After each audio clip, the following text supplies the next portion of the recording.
तो मेरे प्यारे भाइयों, आपका स्वागत है एक और नए वीडियो पर। पिछले एपिसोड में हमने देखा था कि जियान वगैरह यहाँ से निकल गए थे और यहाँ पर दो फाइटिंग डाउडी लेवल के 7 स्टार के वॉरियर इस घोस्ट किंग से फाइट करने वाले थे। अब आगे इस समय अगर देखा जाए तो रेड मोनूमेंट वाले जो अंकल रहते हैं उनके बॉडी से एक रेड फ्लेम एनर्जी निकल रही होती है, वहीं अपने जो जायो यू होते हैं इनके बॉडी से सिल्वर एनर्जी निकल रही थी। यिंगजी भी इनके ऑरा को फील करके, तो गाइस मैं घोस्ट एम्परर को यिंगजी ही बुलाऊंगा, तुरंत ही अपनी बॉडी को चारों तरफ से घोस्ट एनर्जी से लपेट लेता है। यिंगजी भी प्लान किया रहता है क्योंकि ये जानता था कि ये अभी तुरंत यहाँ से बाहर निकला है तो इतना स्ट्रांग नहीं कि इन दोनों से फाइट कर पाए। तभी ये चिल्लाता है घोस्ट पेंटर, तुरंत ही एक पावरफुल अटैक जो पूरा ब्लैक एनर्जी से कवर्ड रहती है जायो यू की तरफ लॉन्च कर देता है। जायो यू वही है यानी हेवनली वुल्फ किंग है। यिंगजी भी जानता था कि हालांकि मोनूमेंट अंकल और जायो यू दोनों 7 स्टार के वॉरियर हैं, पर अगर देखा जाए तो 9 सोल मोनूमेंट अंकल ज्यादा पावरफुल है। इस अटैक को देखकर जायो यू बिल्कुल भी विचलित नहीं होते हैं। ऐसा लगता है मानो अपने आसपास के स्पेस को मोबिलाइज कर रहे हैं और इस अटैक को तुरंत ही डिस्ट्रॉय कर देते हैं। जायो यू ये फील करते हैं कि जो घोस्ट एम्परर है यानी कि यिंगजिन, इसका बॉडी जो है पहले से भी ज्यादा स्ट्रॉन्गर हो गया है। अगर इनको अपना वो स्पेस वाली टेक्निक नहीं आती तो इनको भी अटैक डॉज करना काफी मुश्किल हो सकता था। इसके बाद 9 मोनूमेंट अंकल एक पावरफुल अटैक करते हैं, पर इस अटैक से बचने के लिए यिंगजी ने पावरफुल घोस्ट एनर्जी को मोबिलाइज कर दिया, जिसके कारण कि इसको भी ज्यादा डैमेज नहीं होता है। पर फिर भी इस अटैक के कारण 9 सोल के अटैक के कारण यिंगजी पहले से काफी ज्यादा बैड दिख रहा होता है। यिंगजी इस अटैक से काफी ज्यादा हालांकि गुस्सा होता है, ये तुरंत ही अपने बॉडी से डार्क चेन निकालता है और जायो की तरफ फिर से अटैक कर देता है। इस अटैक को ब्लॉक करने के लिए जायो के हाथ में तुरंत ही एक स्वॉर्ड आ जाता है और इसमें से ब्लू कलर का पर्पल कलर का एनर्जी निकल रहा होता है और ये इस एविल चैल को तुरंत ही ब्लॉक कर देते हैं। दोनों लोग समझ गए थे ये जो यिंगजिन है सॉरी जाइन, ये काफी ज्यादा पावरफुल है। जियान इस अटैक को देखता है यिंगजी के, ये बोलता है ये तो फिर से वही सेम अटैक है सोल क्लैन वालों के जैसा। फिर से वही डाउट करता है शायद कहीं ना कहीं घोस्ट क्लैन वालों का और हुन क्लैन यानी सोल क्लैन वालों को जरूर कोई ना कोई कनेक्शन है। इधर 9 सोल जो रहते हैं अंकल वो बोलते हैं यिंगजी से कि मैं जानता हूँ तुम्हारे स्ट्रेंथ काफी स्ट्रांग है, पर तुम यहाँ से बचकर नहीं जा सकते। इसकी बात सुनकर यिंगजी बिल्कुल भी विचलित नहीं होता, ये फिर से अपने टेरिफाइंग ब्लैक चेन से 9 मोनूमेंट अंकल पर अटैक कर देता है। इस बार का जो स्ट्रेंथ रहता है इस ब्लैक चेन का कहीं ज्यादा था। ऐसा लग रहा था ये किसी चीज का वेट कर रहा हो यिंगजी ताकि ये टाइम बाय कर सके। यांग यू भी ये बात समझ गया था, जो दूर से इस बैटल को देख रहा था। इसके बाजू में वू जियांग और हुंडू अंकल होते हैं, बेसिकली अपने दूसरे वाले पार्ट का यानी कि जाइन का वेट कर रहा था और साथ में इसके 2 और घोस्ट बॉडीगार्ड होते हैं उनका। मुलर भी इसका हेल्प करने के लिए तैयार था क्योंकि मुलर जानता था अगर ये घोस्ट एम्परर यहाँ जीत जाएगा तो ये इसकी मदद से जियान को मरवा सकता है। और मुलर इस दौरान युकुमान के बारे में सोच रहा होता है ये कहाँ पर गया है। इसके साथ में वो घोषली घोस्ट भी अब आ गया रहता है। मुलर हालांकि जानता था कि इसे थोड़ा रैस में बात करने की कोशिश करता है, पर ये जानता था ये काफी ज्यादा पावरफुल है।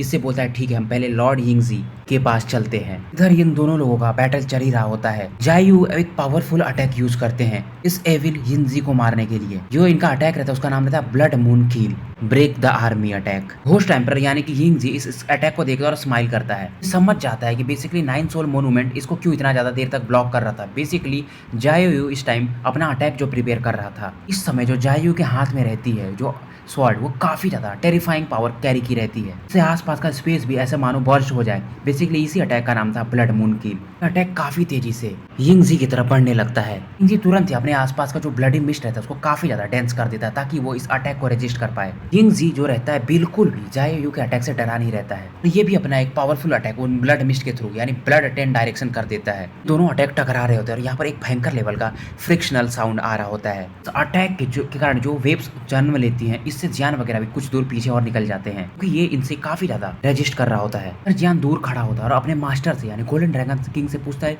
ये बंदा तो अभी आधा ही है यानी घोस्ट किंग, फिर भी इसका स्ट्रेंथ इतना ज्यादा टेरिफाइंग कैसे हो सकता है। गोल्डन ड्रैगन किंग बताते हैं मुझे जितना समझ में आ रहा है ये जो यिंगजी है इसके पास पहले से प्लान है यानी घोस्ट के पास। इधर आसमान में क्रॉस रेड लाइट और क्रिसेंट मून ऑफ जायू टकरा रहे होते हैं और यहाँ पर एक शॉकिंग एक्सप्लोजन होता है। जैसे इन लोगों का अटैक खत्म होता है तभी 9 सोल मोनूमेंट अंकल भी एक पावरफुल अटैक लॉन्च कर देते हैं घोस्ट किंग पर। इनके अटैक में मतलब बेसिकली एक पाम अटैक किए रहते हैं और उसमें भयंकर लेवल का रेड लाइट कंज्यूम रहता है। ऐसा लग रहा था ये अटैक मानो एक फिरोसियस ड्रैगन के समान हो जो इस एविल को बुरी तरह से उछाल के रख देगी। क्योंकि यिंगजी अभी थोड़ी देर पहले ही जायो के अटैक को डिसॉल्व किया रहता है तो इसलिए पूरी तरह से तैयार नहीं था, फिर भी अपने ब्लड मिस्ट से मोनूमेंट अंकल के अटैक को डिसॉल्व डिसॉल्व करने की कोशिश करता है, पर इतना काफी नहीं था। हालांकि अपने ऑरा को काफी ज्यादा इंक्रीज कर लेता है, जिसकी वजह से कि जायू को और अंकल मोनूमेंट को थोड़ा पीछे हटना पड़ता है।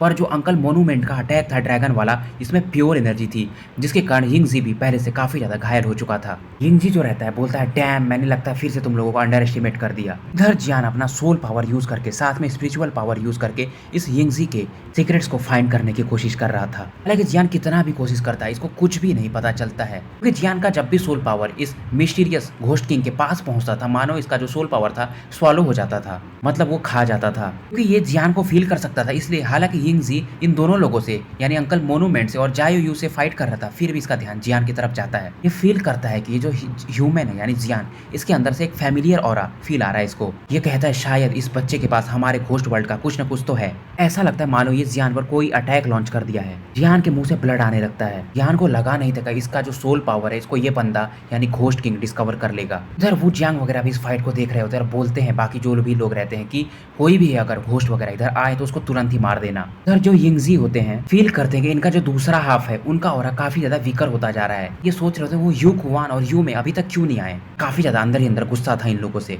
तो गाइस यहाँ वाला जो घोस्ट एम्परर है ट्विन घोस्ट, उसका नाम यिंगजी है और इसके भाई का नाम जाई यिन है। जस्ट उल्टा अपने अभी दूसरे भाई को ढूंढ रहा है कि वो अभी तक क्यों नहीं आया, कोल्ड ब्लड पूल वाला। सर इस बैटल को दिखाया जाता है। हालांकि जायू और अंकल मोनूमेंट कितना भी ट्राई कर लिए, पर ये अभी तक इस जाइन को बीट नहीं कर पाए थे, क्योंकि इसको सपोर्ट भी था। वो क्लाउडी मून, आज चंद्रमा पूरी तरह से उगा हुआ था, की वजह से इसका ऑरा पहले से भी काफी ज्यादा बढ़ चुका था। जायू इस दौरान अंकल मोनूमेंट से पूछता है, सीनियर क्या आपके पास कोई टेक्निक है जिससे आप हम मार सकते हैं इसको मिलकर। अंकल नाइन स्टील यानी मोनूमेंट अंकल कहते हैं अगर हमारे पास अच्छे वेपन्स होते तो शायद हम कर पाते, क्योंकि इसका डिफेंस काफी ज्यादा स्ट्रॉन्ग है। इनकी बात सुनकर जायू का ध्यान तुरंत ही जियान की तरफ जाता है। जियान से बेसिकली इसका जो फेरी स्वॉर्ड रहता है, जो इसने पाया रहता है, उसको मांगने लगते हैं। ये चीज देखकर काफी लोग यहाँ पर जो भी रहते हैं शॉक्ड हो जाते हैं। मू यिंग भी काफी ज्यादा शॉक्ड रहती है, साथ में वो हेवनली सैक्रेड पाइथन टाइगर भी समझ जाते हैं कि जियान इतना इजी बंदा नहीं है। ये भी मतलब मू यिंग भी इस समय जियान को ही देख रही होती है। लेकिन यहाँ पर जो भी लोग खड़े रहते हैं, लुओ गुआंग वगैरह भी, ये सब भी जियान से फाइट करना चाहते थे, क्यों हुआ नहीं, पर इनके पास अभी मौका नहीं रहता है, क्योंकि आज इनकी जिंदगी पर बात आ गई थी। जो एक लड़की रहती है जिसके बॉडी पर कई सारे सांपों के निशान, मतलब ये स्नैक कंट्रोल करती थी, ये बोलती है कि जियान इसके पास हमारे स्नेक टाइप का ब्लड कैसे है। इधर मूलर भी घोस्ट एम्परर को देखकर काफी ज्यादा खुश होता है। इधर युकवान और होंगिए वगैरह भी दूर पर खड़े होते हैं। इसके बाद जियान वो जो फेरी स्वॉर्ड रूलर रहता है, मतलब वो तलवार जो इसने उस सीक्रेट रियल्म से पाया रहता है, ये निकालकर इनको भेज देता है, मतलब फेंक देता है। इसका ऑरा फील करके यहाँ पर जो भी लोग रहते हैं काफी ज्यादा चंभित हो जाते हैं। हालांकि ये स्वॉर्ड थोड़ा सा क्रैक था, इसमें मतलब टूटा हुआ था, ब्रोकन स्टेट में था, फिर भी इतना ज्यादा पावरफुल था। जियान ये स्वॉर्ड को अंकल मोनूमेंट की तरफ फेंकता है, न कि जायू की तरफ जो इससे मांगे रहते हैं, क्योंकि अंकल मोनूमेंट का पावर ज्यादा पावरफुल था और इनके बॉडी में भी फायर एट्रीब्यूट था और ये तलवार भी फायर एट्रीब्यूट का था। वो गुआंग और भी ज्यादा अचंभित रहते हैं, ये सच में वही फेरी स्वॉर्ड है। इसके बाद अंकल मोनूमेंट जायू को कहते हैं मुझे थोड़ा समय दो, मतलब ये एक पावरफुल अटैक तैयार करना शुरू कर देते हैं। अपनी आंखें बंद करते हैं, अपना जो पूरा पावर रहता है इस स्वॉर्ड के आसपास इकट्ठा करने लगते हैं। हालांकि तलवार अपने पीक पर अब नहीं होता है क्योंकि डैमेज था, फिर भी इसमें जो पावर रहता है बहुत ही ज्यादा टेरिफाइंग रहता है। इनके अटैक को प्रिपरेशन करता देख यिंगजी भी बोलता है क्या तुम अब सच में ऑल आउट जा रहे हो। इसे भी अब थोड़ा डर लगने लगा था। इस दौरान यिंगजी जो रहता है वो घोस्ट एम्परर जियान की तरफ देखता है और कहता है जब ये मैटर खत्म हो जाएगा तो मैं पक्का तुम्हें मारूंगा। इसके बाद ये तुरंत अपने डार्क चेन्स निकालने लगता है और उसको ब्लड मिस्ट से पूरी तरह से कवर कर लेता है। बेसिकली जायू भी समझ जाते कि ये यिंगजी क्या कर रहा है। ये पूरे जो इंटरनल कॉर्प्स घोस्ट का घोस्ट एनर्जी रहता है उसको यूज करने की कोशिश कर रहा होता है। ये बेसिकली मतलब 7th स्टार डाउडी के ऊपर जाने की कोशिश कर रहा होता है, ब्रेक थ्रू। अगर ये कामयाब हो गया तो इन दोनों लोग भी मिलकर भी इसे नहीं मार पाएंगे, क्योंकि जो जायू रहते हैं इनका स्ट्रेंथ जो रहता है 7th स्टार डाउडी के मिडिल स्टेज पे रहता है और वहीं अपने अंकल मोनूमेंट का स्ट्रेंथ जो रहता है 7th स्टार डाउडी के लेट स्टेज में रहता है। अगर ये ब्रेक थ्रू कर लिया यानी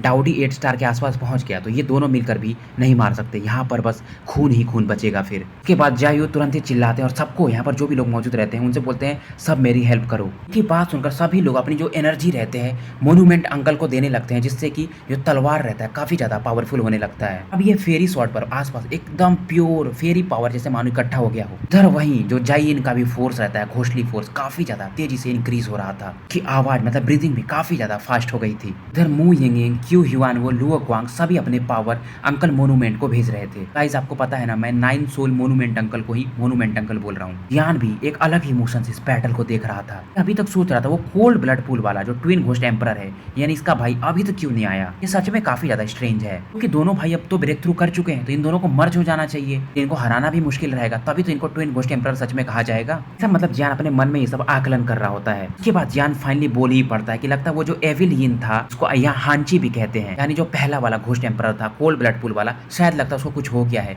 यूरो और मुएफिंग भी की बात सुन रहे होते हैं। इस दौरान मतलब जियान इनको मेडिसिनल पिल्स भी देता है ताकि ये लोग भी अपना पावर को रिकवर कर चुके हैं। इधर फेरी स्वॉर्ड का भी पावर बहुत ज्यादा इंक्रीज होता है। दूसरी तरफ जो एरिफ फोर्स था यानी टेरिफाइंग फोर्स घोस्ट की वाला, वो भी बहुत ज्यादा बढ़ रहा था। घोस्ट किंग घोस्ट एम्परर का बॉडी जो था ये पूरे घोस्ट गैस को एब्जॉर्ब करके काफी तेजी से फूल रहा था। धीरे धीरे मिनटें बीत जाते हैं। घोस्ट एम्परर यिंगजी का जो बॉडी रहता है चारों तरफ से ब्लैक की से भर गया रहता है और ये 9 मोनूमेंट अंकल की तरफ देखकर स्माइल करने लगता है। जियांग भी ये बैटल को देख रहा था और ये फील करता है कि ये जो घोस्ट एम्परर है बेसिकली अब ये हाफ स्टेप 8th रैंक डाउडी लेवल पर पहुंच चुका है। यहाँ पर जो भी लोग खड़े रहते हैं जैसे चांग यू अंकल, अंकल हुंडू, ये सब अब समझ गए थे कि क्या होने वाला है। जियान की भी मानो आंखें बाहर आ जाएंगी। जियान के भी अंदर का जो डाउकी फ्लो कर रहा था ये ऐसा लग रहा था मानो काफी स्लोली फ्लो करने लग रहा है, क्योंकि जो घोस्ट एनर्जी थी इसके भी ऑरा को सप्रेस कर दी थी। हालांकि ये काफी दूर खड़ा होता है, पर यहाँ पर एक ही थे जो एकदम चिल थे और वो थे अपने गोल्डन ड्रैगन किंग। इनके सामने ये अभी भी चींटी के समान ही था, हालांकि इनके पास अपनी बॉडी नहीं थी। फिर भी इधर जो सेक्रेट टाइगर रहता है यानी होली टाइगर, ये तुरंत ही मू यिंगिंग से कहता है मैं तो यहाँ से निकल रहा हूँ, तुम भी चाहो तो आ सकती हो। ये इधर एक स्पेस क्रिएट कर लिया रहता है जाने के लिए। बेसिकली जो होली टाइगर रहता है ये भागने की कोशिश में नहीं रहता, बल्कि ये स्पेस क्रिएट करके वहां जा रहा था, क्योंकि इन फॉरेस्ट इसका भी घर था और ये इससे ऐसे डिस्ट्रॉय होते हुए नहीं देख सकता था। मू यिंगिंग फिर इससे कहती पर तो तुम तो मर जाओगे। के बाद ये टाइगर चला जाता है। मू यिंगिंग इससे कुछ कहना चाहती थी पर ये कह नहीं पाती है। पर ये जो फेरी स्वॉर्ड रहता है पावरफुल एब्जॉर्प्शन एनर्जी के कारण ये एक लगभग 100 फीट लंबा तलवार के रूप में जायंट स्वॉर्ड में बदल जाता है। अभी की नजर अब इस फाइनल बैटल पर ही होती है, क्योंकि ये आखिरी स्ट्राइक था, इसी में पता चल जाएगा कौन जीत रहा है और कौन हार रहा है। इधर वो जो भी घोस्ट यहाँ पर छिपे रहते हैं सभी इस समय घोस्ट एम्परर के पास आ चुके रहते हैं। बेसिकली ये सब तो इसके बॉडी से भी निकलते हैं, जिसे देख करके यू कुवान भी अचंभित हो जाता है। इसे भी इस सीक्रेट के बारे में नहीं पता था। इसी प्रकार का पावर यूज करके इसने इसके गांव को हराया था, खत्म कर दिया था। कुवान को याद था कि इसने सभी लोगों के शव देखे थे पर इसका भाई नहीं मिला था। एक अपॉर्चुनिटी फाइंड कर रहा था ताकि अपने छोटे भाई को ढूंढ पाए। इसे कभी लगा ही नहीं था कि इसका छोटा भाई मरा है। गोल्डन ड्रैगन किंग भी इस पावर को देखकर फाइनली बोल ही देते हैं, थोड़ा सरप्राइज हो गए, तो ये सच में पावर ऑफ घोस्ट है। यान पूछता है ये क्या है। ये बताते हैं कि जब घोस्ट एम्परर यिंगजी जब पहली बार यहाँ पर आया था तो इसका पावर अगर तुम 1 नापते हो तो अभी इसका जो घोस्ट की है उसको तुम 10 बोल सकते हो। बेसिकली एक म्यूटेशन प्रोसेस है, ऐसा इनको बताते हैं। इस प्रकार का पावर डाउ जियान लेवल के यानी इमॉर्टल लेवल के वॉरियर ही हासिल कर सकते हैं। ये बंदा कैसे हासिल कर लिया जो अभी डाउडी के 8 स्टार में भी लगभग ही पहुंचा है। यार यिंगजी जो रहता है फाइनली जब ये हाफ स्टेप डाउडी 8 स्टार में पहुंच जाता है तो एक फिंगर दिखाता है। इस अटैक को घोस्ट एंड होंगफे अटैक बोलते हैं। इसमें काफी ज्यादा फियर्सली घोस्टली ऑरा भरा हुआ था। तुरंत इस एविल ऑरा से 9 सोल मोनूमेंट अंकल के ब्रोकन स्वॉर्ड पर अटैक कर देता है। फाइनली ये दोनों अटैक मतलब एक दूसरे से टकराते हैं। सभी को पता था क्योंकि इसी फाइट से अब विनर डिसाइड होने वाला था। इस अटैक के कारण जो पूरा स्पेस रहता है मानो एक्सप्लोड कर गया हो, चारों तरफ दहकती हुई आग फैल गई थी। हालांकि ये जो स्वॉर्ड थी बेसिकली नेमेसिस मानी जा सकती थी घोस्ट वर्ल्ड के यानी घोस्ट एम्परर की, पर क्योंकि ये टूटी हुई थी तो इसका स्ट्रेंथ काफी कम था। जियान अपने वगैरह मतलब आसपास के लोगों को प्रोटेक्ट करने के लिए फ्लेम बैरियर बना देता है। एक्सप्लोजन जो था काफी देर तक वहां पर रहता है। इस अटैक के द्वारा मतलब ये दोनों अटैक बेसिकली इवनली मैच रहते हैं। उसके बाद अंकल हुंडू और वू जियांग तुरंत ही बोलते हैं हमें घोस्ट एम्परर को डिस्ट्रॉय करने के लिए जाना ही पड़ेगा साथ देने के लिए। इधर जो अंकल हुंडू होते हैं बाकी जो भी यहाँ पर कंटेस्टेंट बचे रहते हैं उनको बोलते हैं तुम लोग मुझे फॉलो करो। इस समय तक मतलब यहाँ पर जो बैटल में 2 5 स्टार डाउडी लेवल का और एक 6 स्टार डाउडी लेवल के वॉरियर बैटल ज्वाइन कर चुके थे। जाय यू और अंकल मोनूमेंट की भी हालत खास अच्छी नहीं रहती है। यिंगजी भी घायल रहता है। अभी की नजर में हालांकि ये बैटल इवनली मैच था, पर अगर सच में देखा जाए तो 9 सोल मोनूमेंट अंकल इस बैटल को हार चुके थे। कि अगर जाय यू ने इस अटैक को रजिस्ट करने के लिए इनका मदद नहीं किया होता तो शायद ये काफी ज्यादा घायल हो सकते थे। 9 मोनूमेंट अंकल भी कहते हैं मुझे लगा नहीं था कि ये इतना ज्यादा पावरफुल अटैक होगा। जाय यू जो रहते हैं उनकी एनर्जी लगभग 90% वो खर्च कर चुके रहते हैं। 9 मोनूमेंट अंकल कहते हैं अब तुम मुझे इस पर छोड़ दो, मतलब मैं ही इसको संभालता हूँ। इस दौरान ये अपना थोड़ा बहुत पावर जाय यू के बॉडी में डाल देते हैं। इस दौरान ये फिर से मोनूमेंट अंकल इस पर अपने इस फेरी स्वॉर्ड से अटैक करने लगते हैं ताकि ये बंदा आराम न कर पाए। यिंगजी भी इस चीज को देखकर क्योंकि इसका जो घोस्ट की था बेसिकली ये स्वॉर्ड जो थी इसके घोस्ट की को खत्म कर रही थी, प्यूरिफाइड कर रही थी, तो ये भी देख चुका था। यहाँ पर बहुत सारे लोग बैटल को ज्वाइन कर लिए थे। इतने सारे लगातार अटैक के कारण यिंगजी का जो बॉडी था काफी ज्यादा डिस्टर्ब हो चुका था। ये दर्द के मारे मानो कराह रहा हो। वू जियांग और अंकल हुंडू एक चीज तो ध्यान देते हैं कि जो 9 मोनूमेंट अंकल है मानो वो थोड़े बहुत म्यूटेट कर रहे हों, ये कुछ भी नहीं कहते हैं। तुरंत ही यहाँ पर जो आसपास जो एविल स्पिरिट्स रहती हैं इस घोस्ट एम्परर के पास इन पर अटैक करने लगते हैं। ये दोनों लोग फेंग जियांग पवेलियन के रहते हैं, यानी बर्निंग इंसेंस पवेलियन के। तो ये फायर एट्रीब्यूट वाले रहते हैं, जिसके कारण की जो एविल ऑराज रहती है इनको बहुत जल्दी फिनिश कर रहे थे। इधर जियान वगैरह मू यिंगिंग वगैरह अपनी बॉडी को प्रोटेक्ट कर रहे होते हैं अपने बैरियर बना करके। इस दौरान अंकल वू जियांग और हुंडू मिलकर ये जो बैरियर रहता है घोस्ट किंग के आसपास इसको ब्रेक कर दिए रहते हैं। मतलब इसका बॉडी दिख रहा था। अभी यिंग जी इन दोनों लोगों पर एक पावरफुल अटैक करता है, जिसको ब्लॉक करने के चक्कर में ये काफी दूर फेंक दिए जाते हैं। ये बेसिकली एक ब्लैक लाइट अटैक थी और इनका चेहरा भी पहले से काफी ज्यादा पेल हो गया रहता है। अंकल मोनूमेंट जो रहते हैं ये देखते हैं कि यिंग जी का ध्यान भटका हुआ है, तुरंत इसके सामने प्रकट होते हैं और इसको दो चमाट काफी तेजी से लगा देते हैं। इसी मौके का फायदा उठाकर अंकल हुंडू और वू जियांग भी एक पावरफुल टेक्निक यानी बर्निंग इंसेंस पवेलियन का टेक्निक यूज करके इसको काफी दूर फेंक देते हैं, जिससे कि ये काफी ज्यादा गुस्सा हो जाता है और बोलता तो तुम लोग सच में मतलब बर्निंग इंसेंस पवेलियन की टेक्निक यूज कर रहे हो। और ये लोग करे क्यों ना, क्योंकि ये उसी के शिष्य रहते हैं, उसी क्लैन के। गुस्से में यिंग जी इन दोनों लोगों पर एक पावरफुल टेरिफाइंग ऑरा काफी तेजी से लॉन्च कर देता है। इधर जो मोनूमेंट अंकल होते हैं इस बार इस यिंग जी से अटैक कर रहे होते हैं, टकरा रहे होते हैं। ये भी इस समय काफी हेल्पलेस फील कर रहे थे। तुरंत ही इस दौरान वू जियांग और हुंडू को आदेश देते हैं, साथ में इनके वो हेवनली टाइगर भी होता है। इनकी बातों को आंखों में इशारा समझ करके ये तीनों इस आसपास जो भी एविल स्पिरिट्स रहती है इस टेम्पलर के उस पर अटैक कर देते हैं। इनके अटैक के कारण इनका डिफेंस टूट जाता है फाइनली। इस बेसिकली डिफेंस के टूटने के कारण यिंग जी का जो स्ट्रेंथ रहता है काफी नीचे आ जाता है। फिर भी ये इन लोगों से फाइट कर रहा होता और अपने ब्लैक चेन्स के माध्यम से इनकी अटैक को ब्लॉक कर रहा था। यहीं पर नहीं रुकता, ये जो चारों इसके ब्लैक चेन्स इसने जो निकाले थे उस पर एक टेरिफाइंग ऑरा को पोर करता है और ये सामने जो चारों लोग खड़े होते हैं इन पर अटैक कर देता है। इसके अटैक को जो हेवनली सैक्रेड फायर टाइगर रहता है ये ब्लॉक कर देता है, बेसिकली एक फ्लेम बैरियर बना देता है। पर इसके फ्लेम बैरियर पर वही ब्लू कलर का फ्लेम हल्का सा धड़क रहा था। वो जियांग को भी नहीं लगा था, क्योंकि ये जो हेवनली टाइगर ये 5 स्टार डाउडी का वॉरियर है और ये इस अटैक को अकेले डिसॉल्व कर दिया था। तुरंत ही मू यिंगिंग को भी बुला लेता है, क्योंकि ये जानता था कि ये इस अटैक को अकेले नहीं संभाल सकता है। मू यिंगिंग भी अपने ब्लू फ्लेम से इसको सपोर्ट करने लगती है। जियान भी दूर खड़ा इसको देख रहा होता है। ये भी काफी ज्यादा स्ट्रेंज फील करता है इस ब्लू फ्लेम को देखकर। जियान भी फील करता है कि जो मू यिंगिंग के बॉडी पर फ्लेम है इससे इसके अंदर के जो फ्लेम है जियान के अंदर के वो मानो डर रहे हो। पर गोल्डन ड्रैगन किंग तभी कहते हैं ये होली फ्लेम से पर वीकर है, तुम्हारे फ्लेम से स्ट्रॉन्गर है पर होली फ्लेम से वीकर है। जियान इस दौरान जाए यू को सपोर्ट कर रहा होता है, ये काफी ज्यादा वीक हो चुके थे। जियान इनसे पूछता है क्या कोई तरीका है जिससे हम इसको हरा सकते हैं। तब भी ये जियान को बताते कि मैं फील कर सकता हूँ कि तुम्हारे पास एक टेरिफाइंग हो रहा है, तुम शायद इसकी अगर डिफेंस को ब्रेक कर पाए पूरी तरह से तो शायद हम कामयाब हो सकते हैं। जियान भी इनको थैंक्स बोलता और कहता आपने तो मुझे स्पेस शटल स्किल सिखाई थी, तो ये समझ लीजिए आपके लिए एक रीपेमेंट के जैसा है। जियान अब काफी ज्यादा सीरियस होता है। अभी यूरू जियान से कहती है जियान तुम नहीं जा सकते, ये काफी ज्यादा गुस्से में कहती है बंदा तो जो घोस्ट एम्परर है अभी 8 स्टार डाउडी के कंपेरेबल का है, तुम अपनी पूरी ऊर्जा भी लगा दिए तो इसको ब्लॉक नहीं कर पाओगे। जियान इससे कहता है तुम टेंशन मत लो, मैं जिंदा वापस आऊंगा। ऐसे भी मैंने तुम्हारा इनहेरिटेंस कंप्लीट होने में अभी तक मदद नहीं किया है। इसके बाद जियान फाइनली अपनी पूरी बॉडी को मिल्की वाइट फ्लेम से कवर करके यहाँ सामने हवा में जाने लगता है। क्योंकि जियान के पास ह्यूज सोल पावर था, इसलिए फील कर सकता था कि सामने 4 लोग जो इस घोस्ट एम्परर से फाइट कर रहे हैं ये फाइट अच्छे से नहीं कर पा रहे, मतलब ये फिर भी वीक पड़ रहे हैं। जियान को देखकर सामने मू यिंगिंग से पूछती क्या तुम जियान हो। को लगा नहीं था कि जियान इतना ज्यादा बोल्ड होगा। जियान भी स्माइल करता है और हंसता है, बोलता है मैं अपना नाम तो नहीं चेंज कर सकता हूँ।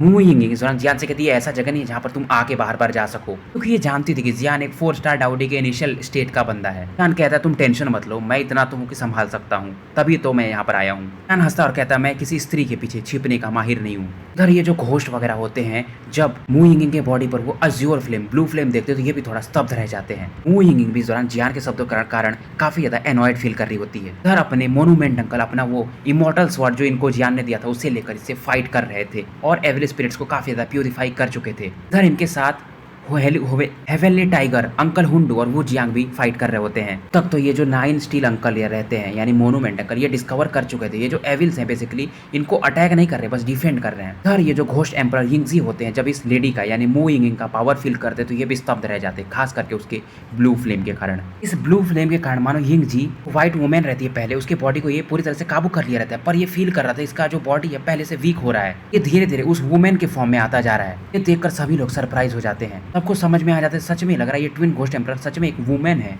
अब ये वुमेन के फॉर्म में आ जाता है और ये व्हाइट ड्रेस पहने हुए रहता है, इसके चिक्स जो रहते हैं ब्लैक ऑरा से कवर्ड रहते हैं। वुमेन के चेस्ट पर एक व्हाइट एनर्जी को देखा जा सकता था, फिर भी जियान को भी ये करंट माजरा समझ में नहीं आता है। ये एक बात तो समझ जाता है कि ये जो मू यिंगिंग है इसका बॉडी इतना आसान नहीं है जितना ये देख रहा था। इसको समझ जाता है कि जो अभी यिंगजी यानी घोस्ट एम्परर का हाल हुआ ये इस लड़की मू यिंगिंग के कारण ही हुआ है। समझ जाता है कि जो यिंगजी के ऊपर जो वो व्हाइट एनर्जी दिख रही है बीच में, वो उस व्हाइट वुमेन जो पहले वो लड़की रहती है उसी के कारण है। बेसिकली वो हार्ट है, वो लड़की काफी ज्यादा ऑब्सेस्ड रहती है अपने लवर के लिए या किसी के लिए जो उसको जियान ने बताया रहता है। जियान को जब अब थोड़ा माजरा समझ में आता तो ये जान जाता है शायद ये जो लड़की मू यिंगिंग है और वो लड़की जो थी वुमेन इन व्हाइट जो अभी इसके सामने आ गई थी, इन दोनों में कोई ना कोई तो कनेक्शन जरूर है। मू यिंगिंग भी अब ये जो व्हाइट ड्रेस वाली लड़की रहती है उसके जो चेस्ट पर वो जो एनर्जी होती है व्हाइट एनर्जी उसको देख रही थी। अब जो मू यिंगिंग के बॉडी पर एक सिल्वर ज्वेलरी थी वो काफी तेजी से चमकने लगती है। ये भी काफी ज्यादा कंफ्यूज रहती है। इधर होंगे और युकुआन भी आ गए रहते और ये भी तैयार रहते हैं। मूलर वगैरह भी और वो जो बाकी घोस्ट थे ये भी आ गए थे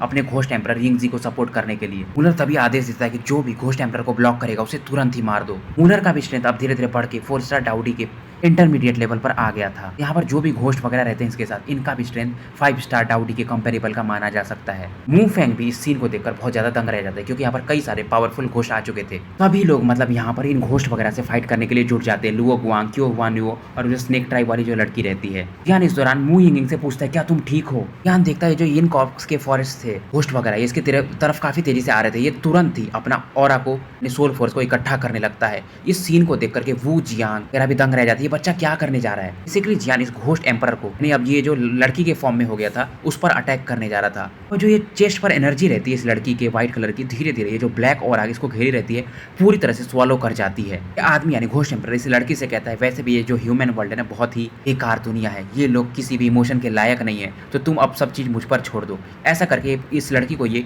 पूरी तरह से कंट्रोल कर लेता है। लड़की को पूरी तरह से कंट्रोल करने के बाद अब ये जो घोस्ट किंग था बहुत ही ज्यादा पावरफुल हो गया था। अब ये नेचुरली एक 8 स्टार डाउडी लेवल का वॉरियर माना जा सकता था। इस दौरान कहता है अपने बड़े भाई, इसका जो घोस्ट एम्परर का दूसरा पार्ट रहता है वो बोलता है मुझे नहीं पता कि तुम कहाँ मर गए, पर अब मुझे तुम्हारी जरूरत नहीं है क्योंकि ये इस लड़की को पूरी तरह से कंट्रोल करके बहुत ही ज्यादा पावरफुल हो चुका था। मतलब अब इसे एक ह्यूमन बॉडी भी मिल गया था। इसके बाद ये कहता है क्योंकि अब मैं एक कंप्लीट बॉडी बन चुका तो अब यहाँ पर मैं सबको मारूंगा। इसके बाद ये कहता है अब मोनूमेंट अंकल से कि याद है तुम्हें 1000 साल पहले तुम और कई सारे फाइटिंग इमॉर्टल्स मिलकर मुझे यहाँ पर सील किए थे, अब क्योंकि मेरा समय हो गया तो मैं तुमसे जरूर बदला लूंगा। इस दौरान मोनूमेंट अंकल कहते हैं क्योंकि तुम अब रिकवर नहीं किए हो अभी भी, हालांकि तुमने 8 स्टार डाउडी पर ब्रेक कर लिया है पर अभी तुम्हारी एनर्जी पूरी तरह से रिकवर नहीं हुई है तो तुम हमें मार नहीं पाओगे। जी यहाँ पर जो भी लोग हैं इनको मार दिया तो इसका ऑरा काफी ज्यादा इंक्रीज हो जाएगा क्योंकि ये सभी के सोल को एब्जॉर्ब कर सकता था। ये भी जानता था कि ये भी वीक है, इसकी इस चीज को मोनूमेंट अंकल ने पहले ही सेंस कर लिया था। मोनूमेंट अंकल के पास भी कोई ऑप्शन नहीं रहता है, बेसिकली अब एक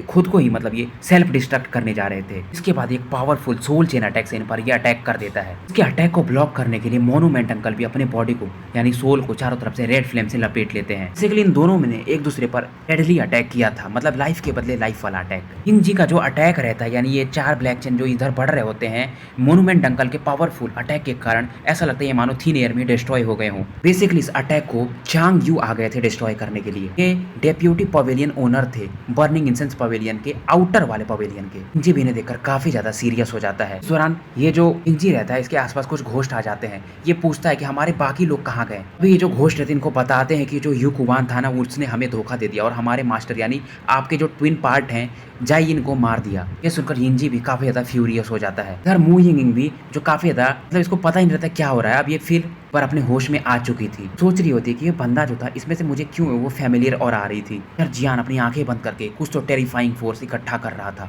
इनविजिबल फोर्स। इसके आसपास मतलब 2300 डिफरेंट फ्लेम्स इस समय कंडेंस हो चुके थे। बेसिकली इसने एनाइलेशन लोटस बना लिया था और साथ में वो जो कोर इंक्रिप्शन था यानी डिवाइन फॉर्मेशन टेक्निक उसको भी इसने कंडेंस कर लिया था। यानी बस अपने मन में सोच रहा था मुझे नहीं पता क्या ये वर्क करेगा। गोल्डन ड्रैगन किंग इस दौरान बताते हैं कि ये जो एविल स्पिरिट है ये काफी ज्यादा पावरफुल है। इवन ये जो चांग यू आए हैं ना ये भी इसको डिफीट नहीं कर पाएंगे। जियान के लेफ्ट हैंड में वही सेम टेरिफाइंग सोल फोर्स होता है और राइट हैंड में स्पिरिचुअल फोर्स होता है, बीच में इसके एनहाइलेशन लोटस होता है। इसलिए जियान यहाँ पर तीनों अलग अलग फोर्सेस को मर्ज करने की कोशिश कर रहा था। आपको तो याद ही होगा जो एनहाइलेशन लोटस है ये इसका डाउकी का पावर है, दो एक स्पिरिचुअल और एक सोल फोर्स। टाइगर भी जियान के एक्सट्रीमली टेरिफाइंग तीनों पावर्स को देखता है। तीनों पावर की खासियत मैं आपको बता देता हूँ। जो एनहाइलेशन लोटस है इसमें फ्लेम्स और डिस्ट्रक्शन एनर्जी है। सोल फोर्स किसी को भी यूज किया जाता है उसके ब्रेन सेंटर वगैरह को डिस्ट्रॉय करने के लिए, और स्पिरिचुअल पावर से किसी को भी कोर इनक्रिप्शन टेक्निक यूज करके उसको सील किया जा सकता है। पहली बार जियान ने इन तीनों चीजों को एक साथ मतलब कंबाइंड किया था। क्यो ह्युआन वो लुओ क्वांग वो सभी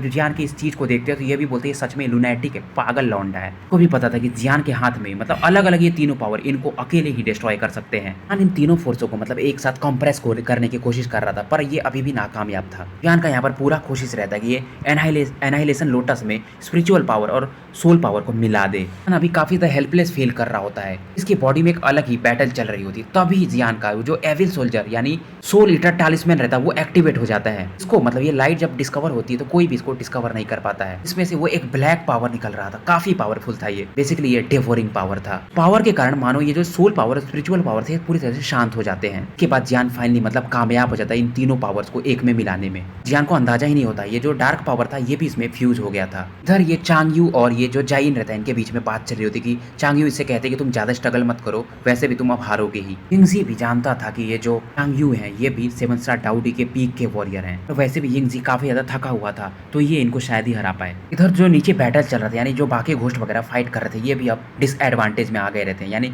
की हुआन वो लुओगवांग वगैरह इन्हें काफी ज्यादा सप्रेस कर दिए रहते हैं। वुफेंग वगैरह भी मतलब इनको कई घोस्ट को मार चुके रहते हैं। मूलर इस दौरान रेड वैली के यानी जो होंगिए के डिसाइपल्स वगैरह रहते हैं उसके गांव के, उनको बोलता है तुम मेरी बात क्यों नहीं मान रहे हो, क्योंकि इसको अभी पता ही नहीं था कि होंगिए वगैरह ने युकुवान ने इन्हें धोखा दे दिया है। इधर जियान अभी भी इस पावर को कंडेंस कर रहा था। जियान का जो अब ये 23 कलर्ड एनहाइलेशन लोटस था इसके ऊपर एक सेकंड लेयर देखा जा सकता था जो काफी तरह से मतलब इनविजिबल था, किसी को पता भी नहीं चलता है क्योंकि जियान सबको लगता है जियान मेडिटेट कर रहा है। हू यिंग का तो ध्यान बस उस घोस्ट एम्परर पर रहता है जो इसने थोड़ी देर पहले उस पर व्हाइट चेस्ट देखा था। उसके बाद फाइनली इसका ध्यान जियान पर जाता है। जियान को देखकर ये भी बहुत ज्यादा सरप्राइज हो जाती है, कहती है इस लड़की के पास इतने सारे सोर्स ऑफ फ्लेम्स कैसे हो सकते हैं, ये इन सबको फ्यूज कर दिया है। इधर बाकी लोग ध्यान नहीं देते पर यहाँ पर जो भी घोस्ट थे इनकी बॉडी काफी तेजी से होने लगती है। इस चीज को बस युकुवान और वो लड़की होंग ये ध्यान देती है पर ये किसी को बता नहीं पाते हैं। इंजी भी इस दौरान चांगयू से कहता है कि वैसे भी मेरा तुम्हारे फेंगजियान पवेलियन से काफी पुराना हेट्रेड है, आज तुम भी मरने के लिए तैयार रहो। तुरंत इसके बॉडी से एक मिस्टीरियस पावर चारों तरफ फैलने लगती है। आसपास एक मतलब ब्लड कलर का वॉर्टेक्स ये बना देता है। जो भी यहाँ पर घोस्ट वगैरह जिनकी बॉडी स्वेल हो रही थी इस वॉर्टेक्स में अपने को फेंक देते हैं, जिससे कि जो वॉर्टेक्स रहता है इसका कलर पूरा ब्लडी हो जाता है।